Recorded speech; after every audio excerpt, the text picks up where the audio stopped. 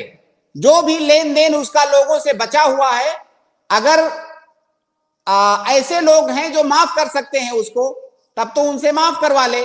اور ظاہر ہے ہمارے ہاں تو یہ ممکن نہیں ہے, اس کو دینا ہی ہوگا, تو لے دے کر کے اپنا معاملہ فوراً رفع دفع کر لے اور توبہ کر لے. اب تک جو اس نے کیا ہے اسے اور کچھ کرنے کی ضرورت نہیں ہے, کیونکہ اب وہ توبہ کر رہا ہے.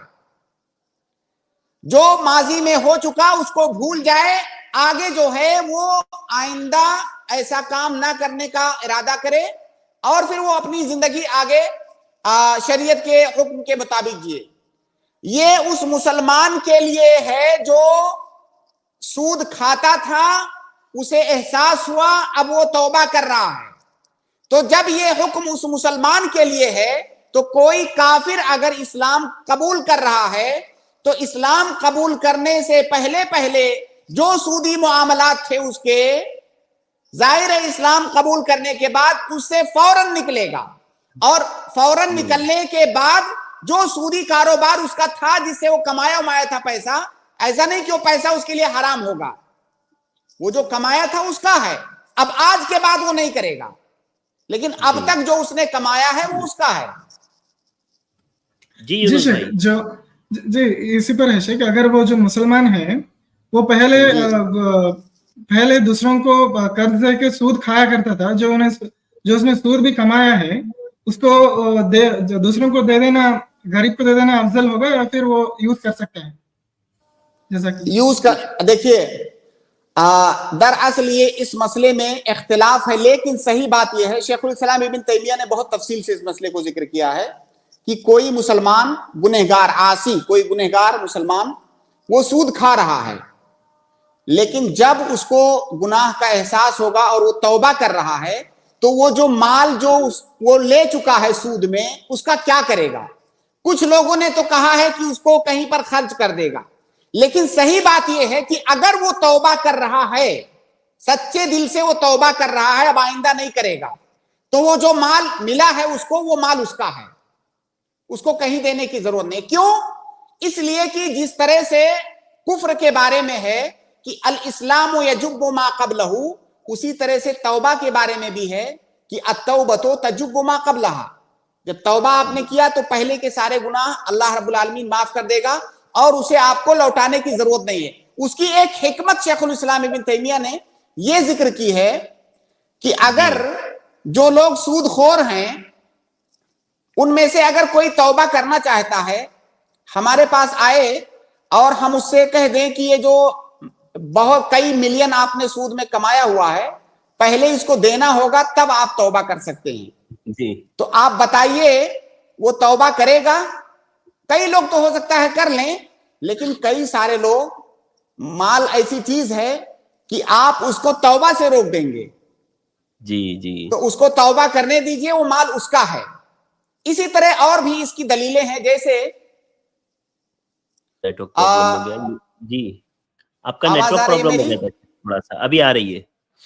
تو بہرحال اب میں اس میں تفصیل نہیں کروں گا, اسی پر بس کروں گا. صحیح بات یہ ہے کہ اگر کوئی پہلے سود کھاتا تھا, اب وہ توبہ کر رہا آج سے, تو جہاں سے وہ توبہ کر رہا ہے پہلے جو بھی مال اس کے پاس ہے اس مال کو استعمال کر سکتا ہے. لیکن ایک چیز یہاں پر یاد رکھیں, جیسے بینک میں جو لوگ پیسہ جمع کرتے ہیں تو ان کو تھوڑے تھوڑے دنوں پر وہ انٹریسٹ کا یا سود کا پیسہ ملتا ہے, تو اس کو نہیں استعمال کر سکتے ہیں کیونکہ وہ توبہ کرنے والے نہیں ہیں, وہ تو آگے بھی کنٹینیو کرنے والے ہیں, ان کی مجبوری ہے کنٹینیو کرنا. تو ان کا مسئلہ توبہ کا نہیں ہے کیونکہ وہ آگے کنٹینیو کرنے والے ہیں, اس لیے وہ ان کے لیے وہ درست نہیں ہے. اور وہ پہلے اس کو حلال نہیں سمجھتے تھے, ایسی بات نہیں ہے, وہ پہلے بھی غلط سمجھتے تھے اور مجبوری میں اس میں گئے ہیں, تو ان کے لیے حلال نہیں ہے. لیکن جو شخص پہلے گناہ کر رہا تھا اور بغیر مجبوری کے توبہ میں اس میں سود میں ملوث تھا, اب وہ توبہ کرنا چاہتا ہے تو کمایا ہوا مال وہ واپس نہیں کرے گا بلکہ وہ اس کو استعمال کر سکتا ہے. جی جزاک اللہ خیر شیخ. جی یونس بھائی امید ہے آپ کو جواب مل گیا ہوگا. جی بالکل شیخ, جزاک اللہ شیخ. السلام علیکم. السلام ورحمۃ اللہ وبرکاتہ. اگلے گیسٹ ہے ہمارے صابر, میں آپ کو ایڈ کر رہا ہوں, آپ اپنا سوال شیخ محترم سے پوچھیں. السلام علیکم. وعلیکم السلام. شیخ یہ جو رات میں جو اذکار ہے جو سونے سے پہلے پڑھی جاتی ہے, اگر وہ کسی وجہ سے چھوٹ جائے تو کل ظہر میں نے اگلے دن ظہر کی نماز سے پہلے پڑھ سکتے ہیں کیا؟ کیونکہ میں نے وہ روایت سے مسلم میں شاید ایسا میں نے سنا تھا. بولیے. پہلی بات تو آپ یہ سمجھیے وہ اذکار واجب نہیں ہے. اگر آپ کی نیت تھی, آپ کی عادت ہے, ہمیشہ پڑھ کے سوتے ہیں, کسی دن کسی وجہ سے چھوٹ گیا وہ, اگر آپ کی ہمیشہ عادت ہے, کسی عذر کی بنیاد پر چھوٹ گیا, آپ کی پڑھنے کی نیت تھی, عذر کی بنیاد پر وہ دعائیں چھوٹ گئیں, تو آپ یہ یقین رکھیں کہ انشاءاللہ اس کا اجر آپ کو ملے گا بغیر پڑھے ہوئے. اگر ہمیشہ آپ کی عادت تھی اور کسی عذر کی بنیاد پر چھوٹ گیا تو, اور دوسری بات وہ واجب نہیں ہے کہ اگر آپ نے نہیں پڑھا تو کوئی گناہ ملنے والا ہے, اس لیے آپ کو اس میں ٹینشن لینے کی ضرورت نہیں ہے. تیسری بات یہ کہ اگر وہ اذکار آپ نے نہیں پڑھے, ہمیشہ آپ کی عادت تھی اور صبح ہو گئی, آپ مان لیجیے لیٹے تھے کہ ابھی پڑھوں گا, سو گئے, نیند آ گئی, آپ سو گئے بے خیالی میں, اب دوسرے دن اگر آپ پڑھنا چاہیں تو پڑھ سکتے ہیں. یہ قاعدہ یاد رکھیں کہ سنت کو قضا کرنا بھی سنت ہے, مستحب کو قضا کرنا مستحب ہے, تو دعائیں پڑھنا مستحب ہے. جو کہ چھوٹ گیا اس کا وقت نکل گیا, اب اس کو قضا کرنا بھی مستحب ہے, اگر آپ چاہیں تو قضا کر سکتے ہیں. جیسے سورہ سجدہ, سورہ ملک میں عادتاً میں سونے سے پہلے یہ پڑھ کے سوتا ہوں کہ اس کی شاید فضیلت بیان کی گئی ہے میرے خیال سے.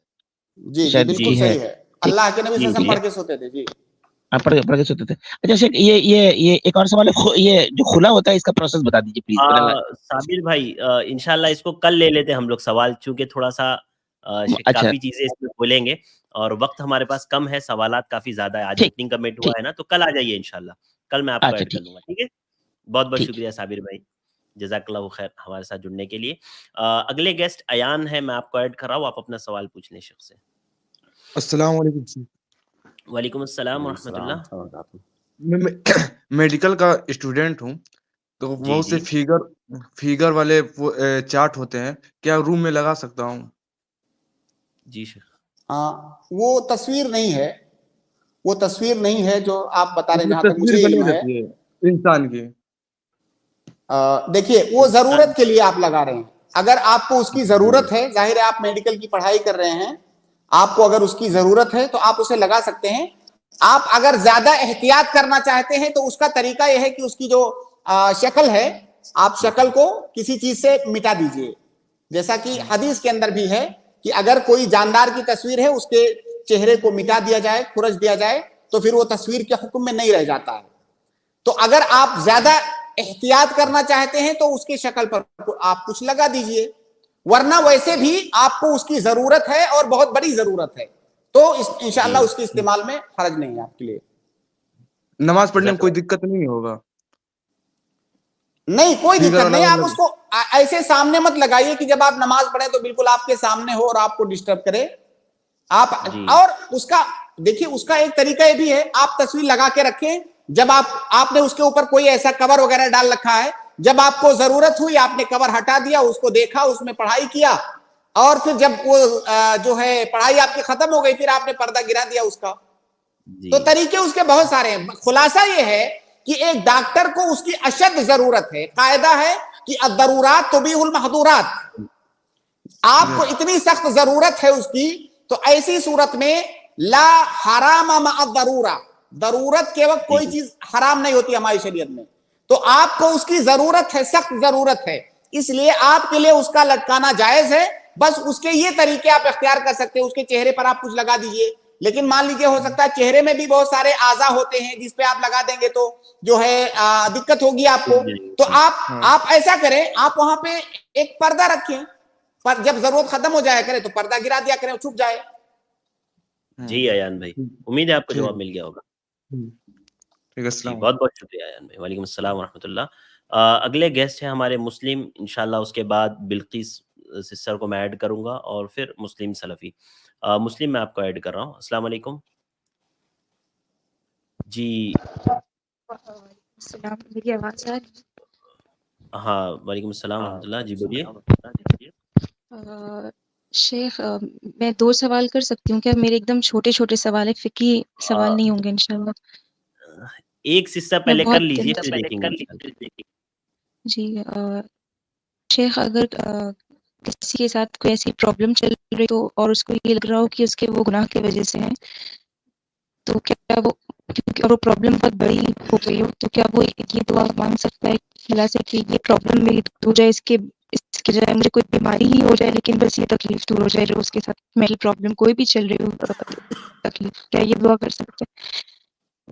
اور گناہ بھی یہ بھی وہ گناہ بھی معاف ہو جائے اور اس کے بدلے چاہے کوئی اللہ تعالیٰ بیماری دے دیں. ٹھیک ہے، واضح ہے سوال. شیخ سوال ارشد آپ بھائی، سمجھ پائیں؟ آواز جی بہت زیادہ شیخ میں ریپیٹ کر دیتا ہوں. سسٹر کا سوال یہ ہے کہ ان کو کوئی ایک بڑی پریشانی لگی ہے، اور کسی کو اگر کوئی بڑی پریشانی لگ جائے اس کے گناہ کے سبب، تو کیا وہ اللہ تعالیٰ سے یہ دعا مانگ سکتا ہے کہ اللہ تعالیٰ میرے اس گناہ کو معاف فرما اور میری اس بڑی پریشانی کو ٹال دے، اس نسبت سے کہ تو مجھے کوئی بیماری دے دے چل جائے گا لیکن یہ بڑی مصیبت مجھ سے ٹال دے؟ اس طرح کیا دعا کر سکتے ہیں ان کے خیال میں؟ اور یہ مطلب ایسے خود ہی لگ رہا ہو کہ شاید یہ جو میرے گناہ اس وجہ سے اللہ مجھے اتنا آزما رہا ہے، تو یہ ایسے نہیں ہے کہ مطلب یہ خود ہی لگ رہا ہے انسان کو. اگر ٹھیک ہے، واضح ہے. یعنی ان کو محسوس ہو رہا ہے یہ کہ ان کے گناہوں کے سبب یہ بڑی مصیبت ان پر آئی ہے. جی شیخ. دیکھیے، پہلی بات تو یہ کہ یہ مان لینا کہ یہ پریشانی، فلاں پریشانی جو مجھے ہے فلاں والے گناہ کی وجہ سے ہی ہے، یہ مان لینا یہ صحیح نہیں ہے. ہو بھی سکتا ہے، نہیں بھی ہو سکتا ہے، واللہ عالم، ہمیں علم نہیں ہے اس کا، یہ غیب کی بات ہے، اللہ رب العالمین اس کو بہتر جانتا ہے. البتہ کوئی اگر گناہ انسان سے ہوا ہے تو اسے نادم ہونا چاہیے، شرمندہ ہونا چاہیے، اس پر اللہ تعالیٰ سے معافی مانگنی چاہیے، توبہ کرنا چاہیے. اور اس کے ساتھ ساتھ جو پریشانی اسے لگی ہوئی ہے اس پریشانی کے ازالے کے لیے بھی دعا کرنا چاہیے. اس کے یہ جان لینے سے کہ میری یہ پریشانی فلاں گناہ کی وجہ سے ہے، یہ جان لینے سے کوئی فرق پڑنے والا نہیں ہے. جو گناہ آپ نے کیا ہے اس پر آپ کو توبہ کرنا ہے، جو پریشانی آپ کے اوپر ہے آپ اس کا ازالہ چاہتے ہیں، اس کے لیے دعا کیجئے. اور یہ کہنا، یہ دعا کرنا کہ اللہ تعالیٰ میری یہ والی پریشانی دور کر کے مجھے دوسری پریشانی دے دے. بھائی آپ کس سے دعا کر رہی ہیں؟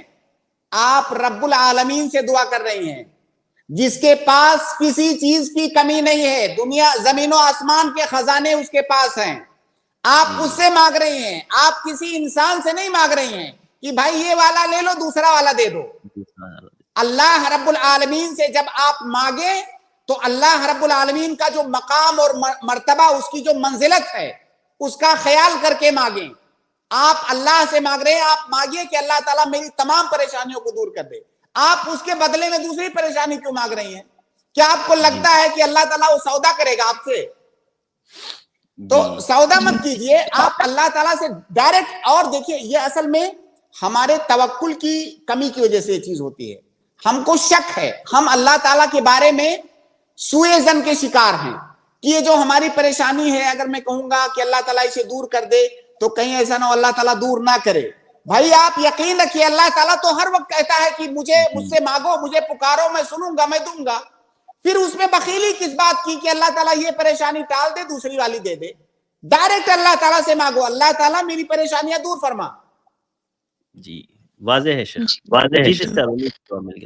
اور شیخ اگر کوئی یہ دراصل اس کو اعتداء فی دعا کہا جاتا ہے. اعتداء یعنی دعا کی مقبولیت کے لیے جو شرطیں ہیں اس میں ایک شرط ہے کہ اس میں اعتداء نہیں ہونی چاہیے. تو یہ ہاں، حد سے تجاوز، یہ تجاوز ہے اللہ تعالیٰ کے ساتھ سوء ظن ہے یہ کہ اللہ تعالیٰ اگر اس کو میں نہیں کہوں گا تو اللہ تعالیٰ جو ہے مجھے وہ چیز نہیں دے گا. اللہ تعالیٰ اتنا نوازنے والا ہے کہ اس کے بارے میں حسن ظن ہونا چاہیے اور دعا کرتے وقت یہ یقین ہونا چاہیے کہ اللہ تعالیٰ کا وعدہ ہے اللہ تعالیٰ مجھے دے گا انشاءاللہ. تو یہ اعتداء فی دعا ہے جو کہ درست نہیں ہے. جی جی جی سسٹر امید ہے آپ کو جواب سوال ایک تھا کہ اگر کوئی کسی چیز سے لڑ رہا ہو، جیسے سستی سے اور غم میں شکار ہو، اس کو کیسے پتہ چلے گا کہ یہ شیطان کی طرف سے یا پھر اس کی خود کے نفس کی طرف سے؟ اگر کوئی غم کا شکار ہے تو اسے کیسے پتا چلے گا کہ یہ شیطان کی طرف سے ہے یا آگے کیا کہا انہوں نے، یا اس کے نفس کی طرف سے؟ یا اس کے نفس کی طرف سے ہے.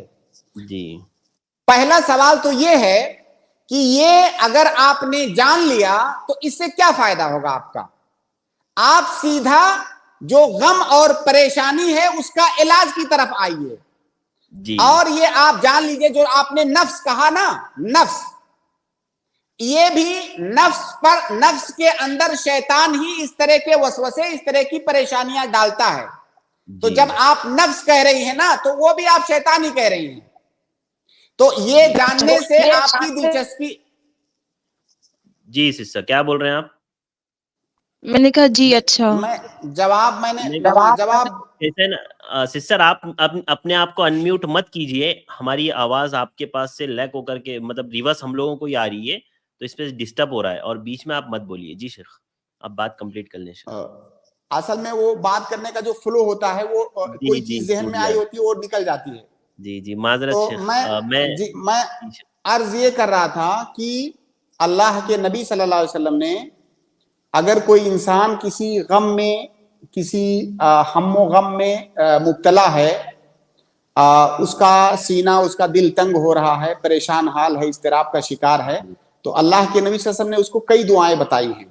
اور خود اللہ کے نبی صلی اللہ علیہ وسلم کے بارے میں آیا ہے کہ جب آپ کو کوئی غم، تکلیف، پریشانی لاحق ہوتی تھی تو آپ یہ دعا پڑھتے تھے. کئی دعائیں اس سلسلے میں ہیں. تو انسان کو اگر پریشانی ہو تو بجائے یہ جاننے میں دلچسپی رکھے کہ یہ کس کی طرف سے ہے، یہ جاننے میں دلچسپی رکھنے سے اس کا کوئی فائدہ ہونے والا نہیں ہے. اس کو وہ علاج کرنا چاہیے جو اس نبی صلی اللہ علیہ وسلم نے بتایا ہے. اللہم انی اعوذ بک من الہم والحزن والعجز والکسل والبخل والجبن وضلع الدین وغلبۃ الرجال. یہ انہی دعاؤں میں سے ایک دعا ہے. اللہم انی عبدک ابن عبدک، لمبی دعا ہے. کئی بہت ساری دعائیں ہیں. تو جو دعائیں اللہ کے نبی صلی اللہ علیہ وسلم نے غم اور پریشانی کے لیے بتائی ہیں وہ دعائیں پڑھنی چاہیے. اس کے علاوہ کثرت کے ساتھ اللہ رب العالمین کا ذکر کرنا چاہیے. الا بذکر اللہ تطمئن القلوب. تطمئن القلوب کا کیا معنی ہے بھائی؟ جب دل مطمئن ہو جائے گا اس کا مطلب پریشانی اور جو تکلیف ہے وہ ختم ہو گئی. تو قرآن زیادہ سے زیادہ آدمی پڑھے، زیادہ سے زیادہ ذکر و اذکار کرے، اور وہ دعائیں جو اللہ کے نبی صلی اللہ علیہ وسلم نے خاص طور سے ہم و حزن کے لیے بتائی ہیں ان دعاؤں کا اہتمام کرے. اور یہ چیزیں اس کی طرف سے ہے یا اس کی طرف سے ہے، یہ بھی دراصل شیطان کی طرف سے ہے. تو اس سے کوئی فائدہ نہیں آپ کا. جی جزاک اللہ خیر شیخ. جی سسٹر امید ہے آپ کو جواب مل گیا. بہت بہت شکریہ. وإیاکم بہت بہت شکریہ ہمارے ساتھ جڑنے کے لیے. اگلے گیسٹ ہے سسٹر بلقیس، میں آپ کو ایڈ کراؤں، اپنا سوال پوچھیں. السلام ورحمۃ اللہ وبرکاتہ. السلام ورحمۃ اللہ وبرکاتہ. جی سر آپ سے سوال ہے. آپ نے ابھی بولے نا کہ عورت کا بازار میں جانا ٹھیک نہیں، وہ سب برابر ہے، لیکن میں تو گھر کے سارے کام بازار سے میں خود ہی کرتی ہوں. ماشاءاللہ صحبت ساتھ میں رہتے، میرے کو اسکوٹر پہ وغیرہ لے کے جاتے ہیں، لیکن وہ بولتے میرے کو بازار کا کچھ سمجھتا نہیں، تم ہی سب کر ہی دو. اور یہ تو شادی جب سے میری ہوئی تب سے سب ذمہ داری میں ہی سنبھال رہی ہوں. دماغ میں تو شریعت کا اصول سب دماغ میں ہے، کوئی غلط تو نہیں کرتی میں، ایسا سب پردے میں رہتی ہوں، حجاب میں رہتی ہوں. اللہ نے سب ہدایت، اللہ کا شکر ہے سب. لیکن آپ جو بولے تو میرے کو ڈر لگتا ہے کہ کہیں میں غلط تو نہیں ہوں. جی جی خالہ واضح ہے سوال. جی شیخ دیکھیے، میں نے یہ مطلق طور سے نہیں کہا کہ عورت بازار نہیں جا سکتی، یہ مطلق طور سے میں نے نہیں کہا. قرآن کریم کی ایک آیت ہے، اللہ رب العالمین فرماتا ہے عورتوں کے سلسلے میں وَقَرْنَ فِي بُيُوتِكُنَّ. اللہ تعالیٰ نے عورتوں کو ہدایت دیا کہ اپنے گھر کو لازم پکڑو. وقرنا، بعض مفسرین نے کہا ہے کہ وقرا سے وقار سے ہے، یعنی وقار کے ساتھ اپنے گھر کے اندر رہو.